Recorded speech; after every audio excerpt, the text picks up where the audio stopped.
This is the Business of Apps podcast, bringing you actionable insights from the leaders of the global app industry and the world's fastest growing apps. You can find more app news, data, and analysis over at businessofapps.com. Welcome to the Business of Apps podcast. On this show, we invite app industry professionals to cover various topics. We promise to do our best to keep it both insightful but brief. In this episode, we have Lexi Sydow, Data Analytics at Data.ai. Lexi, welcome back to the Business of Apps podcast. Oh, thank you so much for having me. I love being here. It's one of my favorite podcasts, so really appreciate it. Thank you so much, Lexi. Thank you for coming. All right. Throughout the year, we host around 50 episodes to introduce you to an app marketing technique, to explain how app subscriptions work, to dive into app monetization strategy building, to share tips and tricks for app marketing on holidays, and much, much more. But at the beginning of the year, we get together with people from Data.ai, formerly known as App Annie, to give you a bird view perspective on the app industry and provide a recap of the previous year. Now, Data.ai commissions a State of Mobile annual report, which is about 100 pages. And this episode, we will cover with Lexi only the macro mobile trends. You can find the link below to read the entire report yourself. But first, before diving into the report findings, tell me about what 2022 brought for Data.ai. Absolutely. I think you alluded to it, but the biggest thing to mention was our name change. We rebranded from App Annie to Data.ai. So this is the first official, it's our 10th State of Mobile report, and it's our first one in our new branding as Data.ai. And outside of that, we had lots of really exciting reports and blogs and some prediction pieces at the end of the year. So I think that this was a really fun year to write about and a lot of great analysis, but all under a brand new name. Great. And you can see the statics a little bit different when you get to your chance to see the report. You will see still great, still insightful, but visually it's definitely different. Now, we're recording this episode on February the 2nd, which is the Groundhog Day. If you're not familiar with what it's all about, I strongly encourage you to watch the movie with the same name. But mobile apps wise, how 2022 was different from 2021? How does it look at a glance? Yes, at a glance, the highest level, we saw record app downloads. So 255 billion new app downloads. So a lot of user acquisition happening, up 11% year on year. And when you compare that to last year, we had actually seen about 203 billion, and it was only up 5% growth. So much stronger growth for downloads. High level for consumer spend, we saw $167 billion flow through the app stores, and which is a huge amount, but it is a slight reduction from the year prior. So down 2% year on year. I think we'll dive into it later, but a lot of that is due to a decrease in gaming spend. And comparatively to 2021, we actually had seen $170 billion spent, and that was up almost 20% year on year growth. So that's the biggest change, I think, is the consumer spend behavior shifting, mostly due to a bit of the impact on consumers' wallets from inflation and rising cost of living. So that's the big one. Time spent would be another one to mention, that we had an extremely strong year for engagement, and on the whole, 4.1 trillion hours spent across mobile, which is up 9%. So very high demand, high usage, but consumer spend taking a little bit of a hit this year. Yeah, I guess this is a big, that's a reflection of what's going on with the economy. And last time I checked news, COVID is still here. It's not that severe. We're managing it more or less, but it's not like going away entirely, and it still influences how we spend our time, how much we like what apps are we using, how much time we spend on those apps. It's still one of the factors to influence these huge numbers we've just heard. Now, let's talk about the macro mobile trends you observed for the previous year. starting with how much time people spent on mobile last year. Yes, this one's very interesting. So we had mentioned on the macro across all 4.1 trillion, up 9% year on year. And then on the per user basis, that's where it's really interesting. So globally, among the top 10 most mobile markets, we saw 5 hours per day spent on average per person per device, which is above a third of your waking hours if you assume that you're sleeping 8 of those hours. So mobile You're is lucky. super, yeah, exactly. If you're lucky. I'm not sure I hit that every day, but I strive for it. So this is really strong indication of growth in the market. We saw 3% growth of that figure. So this is really good to see because we're still seeing that deepening engagement across the board. There are a lot of questions of, 2020 and 2021 where we had more lingering lockdown effects if this mobile induced activity would still remain or we'd see that growth. And I think what we're seeing here is our habits that we formed and were catalyzed during 2020's lockdowns carried on largely through 2021 and through 2022. So we're still seeing even higher per day engagement, which is pretty incredible to see. The app industry is vast. To navigate this space, you need a directory to look up suppliers and partners, and you need to know who are the best. Visit our marketplace directory at businessofapps.com/marketplace/podcast. And now, back to the show. Okay, and next up is the top mobile markets for the previous year. So downloads, consumer spend, time-wise. What do we see here? Yes. So for downloads, we see the top three markets are China, India, and the US. We saw for a lot of markets and the more mature mobile markets, so ones that were early adopters and sort of had a really strong device uptake early on in the mobile journey. We've seen some of those downloads begin to sort of year on year flatten out for growth. So for instance, in the US, we're still seeing 12 billion new downloads, but it is flattening out or sometimes softening and a little bit of a decline, which is expected. That's sort of that mobile maturation happening. And that's a really great place to see as well. A lot of growth among countries in Latin America. So Brazil, Mexico being in the top 10 markets. We're also seeing strong growth for Southeast Asia. So Vietnam and Indonesia showing up among the top 10 for downloads. So very strong growth still happening. A lot of growth in the Middle East, Northern Africa as well, in terms of downloads. For consumer spend, we also see China as the biggest market, inclusive of those third-party Android stores in the absence of Google Play in China. Number 2 is the US. Number 3 was Japan. And then what I think is really interesting is you see a lot of European markets showing up in the top 20. So they might be smaller in relativity for downloads, but they have, kind of punch above their weight for consumer spend. Canada and Australia rank number 9 and 10, or excuse me, 8 and 9 rather, whereas they tend to be smaller markets due to population size for downloads. And one interesting sort of mover that we saw was Mexico broke into the top 20 markets for consumer spend for the first time. And actually, Mexico was one of the markets that saw growth in gaming, whereas most markets saw decline. So they saw growth in that consumer spend. And then lastly, for hours, again, sort of mirrors downloads in terms of size. China, India, US were the top 3 markets, but we see a lot of Latin America, the Middle East, and Southeast Asia appearing strongly throughout the top 20 mobile markets. Some of the fastest growers, we saw Pakistan, time spent on the whole grew 20%. And actually in Ukraine, which ranked number 13, we saw time spent grew 45% year on year, which... Yeah. So ahead. yeah, if you're thinking about the extra markets to go with your app too, here's the really good candidates for you to consider. So yeah, just factor in these markets and think through your growth strategy in these regions. Now, switching to mobile advertising, let's talk about how much money was spent on mobile ads in 2022.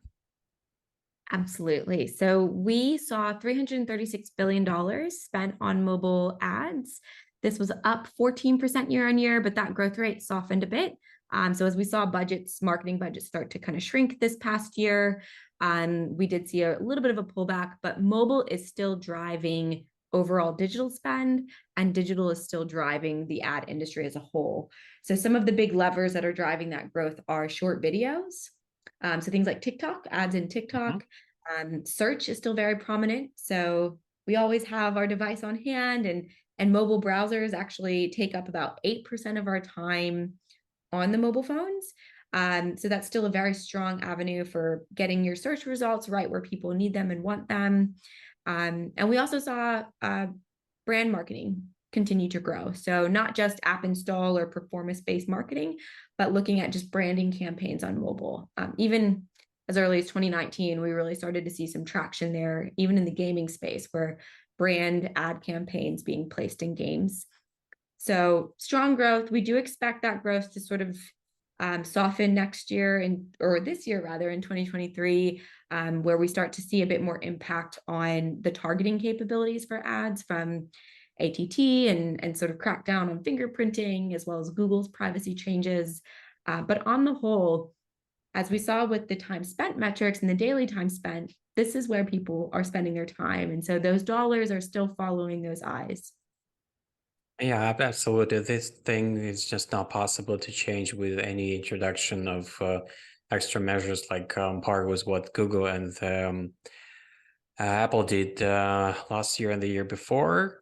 People are still spending their time on mobile, and that's still the place where you get the chance to introduce your product, your brand to your future customers. Okay, again, slicing app stores categories by these three slices: downloads, consumer spend, and time spent. What picture do we see for, let's say, top 3 categories for each slice? Absolutely. So for downloads, we see video streaming apps, so OTT apps like Disney Plus being the #1 category for downloads. That's for consumer spend. For downloads, we saw that is still true for downloads, but Netflix was the #1 downloaded app there. Personalization and productivity are also the other 2 big categories for downloads. And collectively, we see that those downloads make up about 10% of the total market. So there's a very wide range of downloads. So it's much more longer tail there, lots of downloads across lots of sectors. For consumer spend, we see, again, video streaming, OTT ranking #1, accounting for 16% of downloads, followed by dating and short video. So people are still spending money on their video content, tipping live streamers and their love lives. And that's pretty standard. We see the top 6 categories occupy half of all spend for consumer spend. So there's a bit more concentration of where our money is going. And for time spent, the top 3 categories actually occupy half of all of our time. So #1 is communication apps like WhatsApp or WeChat.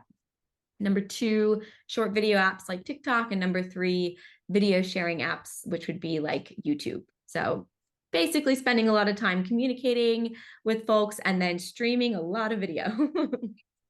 Yeah, like any anthropologist will testify, this is what people do for the most part. They communicate, and they do need a chance to combat the stress they're accumulating throughout the week. They're using video content whenever it's possible to distract themselves, cheer them up, reload their battery, so to speak, for the next day.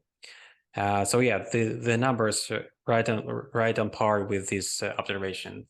So next, moving on to how much people spend on mobile games and apps. How the picture was different last year comparing to the previous one. This is a great question. And this was a central thesis to a lot of what we saw in our report. So on the whole, we saw a reduction in gaming consumer spend of 5% year on year, down to 110 billion. On iOS, that was -4%. On Google Play, it was as high as -10. So we saw more impact happen on Google Play. And then for non-gaming, we actually saw a different story. So these are the macro stats here, where we saw non-gaming app spend grew 6% on the whole. For Google Play, this was up 27% year on year. So we actually saw dating, OTT, file management like Google One, and then short videos be driving a lot of this. Short video apps alone on Google Play grew 122% in consumer spend. So that's driven by TikTok largely. And I think this boils down nicely. We in the report, we show disposable income versus game and non-game spend. And when you see disposable income in, for instance, the US and many other markets, when that has declined, our spending gaming mirrored that. We sort of pulled back when we had less dollars to spend. The opposite occurred for non-gaming, whereas disposable income fell for Americans, for instance, spend in non-gaming actually grew. So that tells us that non-gaming spend is sort of taking over share of wallet. So maybe we're migrating our purchases from other platforms. We're not compromising on that streaming, subscribing to streaming networks, and some of that entertainment based, as well as dating being a prominent one too. We're not compromising on our love lives. Exactly. Nothing will stop me from watching Mandalorian on Disney Plus, and nothing will stop me from seeing other people and wondering what data I can find in the next block or so. Okay. Switching the gears to growth. Following the same style of slicing, what app categories were growing last year? Yes, this is really interesting. So within the download space, we saw a lot of more utilitarian sort of tools, antiviruses, apps, productivity tools, VPNs, and downloaders. That was big globally. We also saw OTT apps do well globally for downloads. So a lot of video streaming players, people want that content. So that was another big area. For consumer spend, we kind of touched on this a little bit, but the same top categories of spend were the ones that saw a lot of the growth. So short video apps was number one, where we saw 80% growth in revenue year on year, which is phenomenal. Video streaming, number two. Number three, dating. And then we see video sharing and file management. File management would include things where you're subscribing to sync for storage capacity across your devices, for instance. So basically video, dating, and some productivity are really driving that consumer spend. And for time spent, the big story here is very strong growth across the board in mostly social categories. So short videos had the strongest growth for time spent. So that would include TikTok, followed by media sharing networks, which would actually be things like Facebook. And then we saw communication apps still perform very well for time spent. So more of your WhatsApp-based communication, more just texting focused, for instance. Yeah, file management apps is very interesting. That's a good indicator that people using more the combination of different devices, storing the same files on their phones, tablets, laptops, switching back and forth, and they actually can do that. Like the capabilities of the devices are such that they can juggle this information back and forth, and they need more storage, they need better apps, and so Google Drive, Amazon lately is really pushing me to start using their photo storage capability. So that's a really interesting insight. Now, over the last few years, it's been said a lot about Gen Z.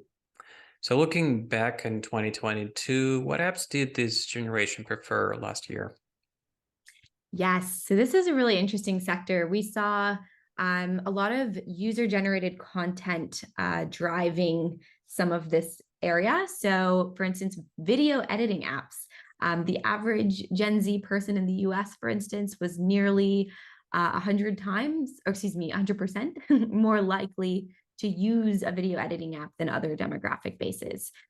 So that's big. We see things like dating apps skewing more Gen Z, photo editing, discussion in forum apps, kind of like Reddit. So those all sort of skew. We also see, very interestingly, stress reduction and meditation apps actually lean much more Gen Z, about 25% more likely to be used by a younger person in the US, for instance. And short video apps, as you might imagine, so TikTok being one of them. Among their most used apps, we see Instagram, TikTok, Snapchat, Netflix, and Spotify. So I think we all think that probably checks out from what we all see. Yeah, that checks out. Just to pay attention when you're on the bus, what people are doing with their phones when they're in their 20s and about that age. You'll see TikTok over the place, Instagram. Yeah. Okay. Now, what mobile apps are the most popular is very interesting to track. But to me, what people are searching on the app stores has a special appeal. It's about their intent, what's up on their mind. So, what were the top 3 search queries in different countries last year? Yes, this is super fascinating. We broke it down by multiple subgenres. So we actually have App IQ is a product that was launched last year. I should have mentioned at the beginning, that was another big advancement. I think I've just been spoiled for being able to use it myself. I forgot to mention that. It basically allows you to kind of segment the app market in a more meaningful way. So a great example is for lifestyle apps, the App Store category itself, it would include things like Ring doorbell and Pinterest and possibly Tinder and all of these apps that when you think about it, you wouldn't necessarily compare Tinder to your doorbell app as a natural thing. Right. So App IQ gives you that genre breakdown where you can compare kind of apples to apples. So we did that with some of these search queries. So for instance, I'll give you for fast food restaurants, this one was quite interesting. Mhm. We see McDonald's for most countries is appearing as one of the top searches. So number 1 in Brazil, number 2 in Canada, number 1 in Germany, number 2 and 3 and 4 and 5 in France, number 1 in the US. And a lot of this is variations on spelling as well. So in France, for instance, McDonald's is number 2 as the search term, and then McDonald's was be number 3, which is an important strategy to know, right? Yeah. If this is your space, the misspelling is getting more searches than the correct spelling. And then you have McDo and MacDo also appearing to Amazing. round up in France specifically. So that's a big one. We also see Domino's Pizza showing up for certain countries. Tim Hortons is the number 1 search term in Canada. And then we see Starbucks being a big one that appears for number 1 in Mexico, number 1 in Turkey, number 2 in Thailand. So this is a really interesting area. And then I'll give another example about, let's say, dating apps. And this one's super interesting because Tinder does appear, but it's not always number 1. In the US and the UK, the top searched apps are actually the same, or the top search names. It go Tinder, Grindr, Hinge. Whereas, say, in Canada, the number 1 term associated with a dating app is friends. So there's actually an evolution of the dating space to be more friend finding and romantic. And we see live being the number 2 search term associated with dating apps in Canada, and then it's Tinder and Badoo. So there's this element of connecting live and making friends as well as possibly dating live. And then we see things like Fruits being a prominent app in France, for instance, that appears. And there's a lot of search terms that are branded or specific to the title of the app itself. But we also see things, just the word friends appearing in Turkey and in Thailand, for instance, as number 3 most prominent search term associated with dating apps. So there's definitely some evolution, and you start to see some interesting words start appearing around match or love, even in some instances, or fun. So Right. all associated with that experience. Yeah, this is really underscores my assumption that the keywords, the search queries, is really fascinating source of information. And the specific culture shines through these keywords, telling you what should be your strategy when you go to that market and position your app, trying to connect your application with as many users as you would like to have.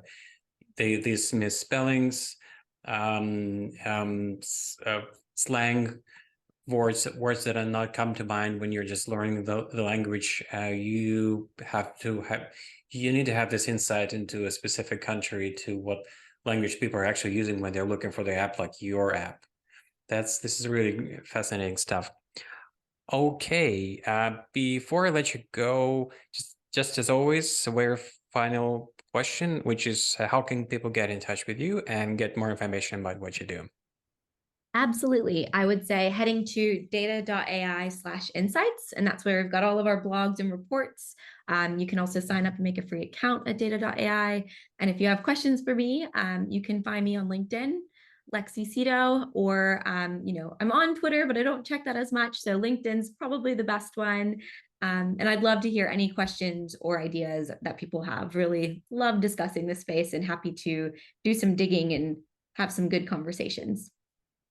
Terrific. Again, a reminder, that was just that's the digest of the 100 pages report. Again, the link is in the description, so I strongly encourage you guys to check out the report in this entirety and get a really good insight into the app industry and what was happening last year. All right.